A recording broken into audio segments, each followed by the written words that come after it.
it's chapter 2. Tit for tat. Now, this chapter will be start now. Raju the elephant was daily taken to the river for a bath.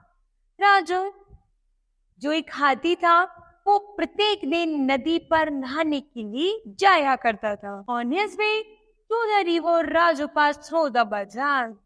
Raju जैसी नदी पर जाता था तो रास्ते से जैसे ही वह गुजरता था नदी पर जाने के लिए Deepu the tailor had a shop in the बाजार.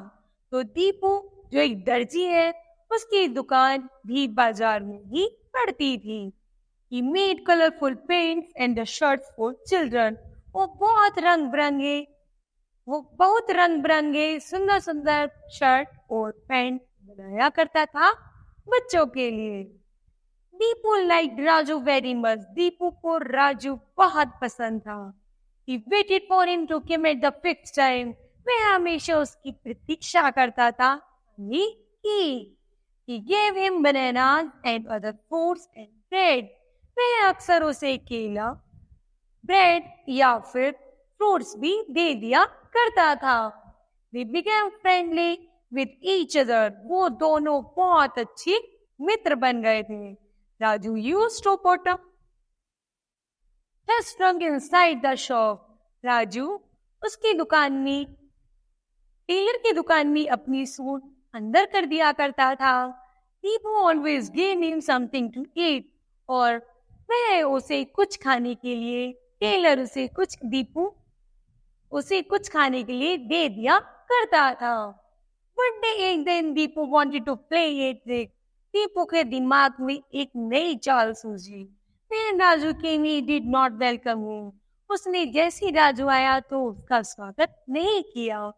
He did not give Raju anything to eat. और ना ही राजू अर्थात हाथी को कुछ खाने के लिए दिया. When Raju put his trunk inside the shop. जैसे ही राजू ने अपनी सूंड को उसकी दुकान के अंदर किया, Deepu took out his needle and pricked Raju out. Deepu ने राजू के ट्रंक में निडल उठाई और ट्रंक में चुबो दी. Raju cried and ran away in pain. Raju दर्द में चिल्लाया और वहां से भाग गया.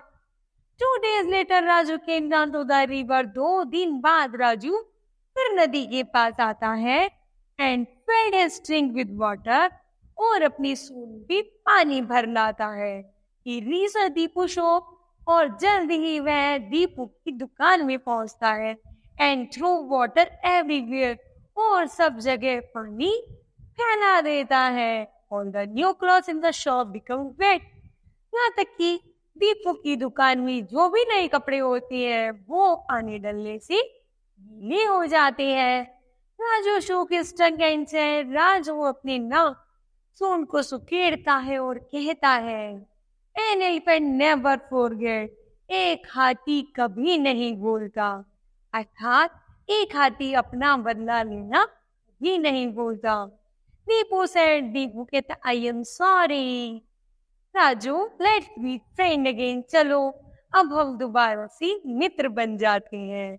तो child, it's been the moral कि हमें अपनी मित्रता कभी नहीं छोड़नी चाहिए. ना ही हमें अपने मित्र के साथ ऐसा कोई भद्दा मजाक करना चाहिए. ठीक है बच्चों, थैंक यू.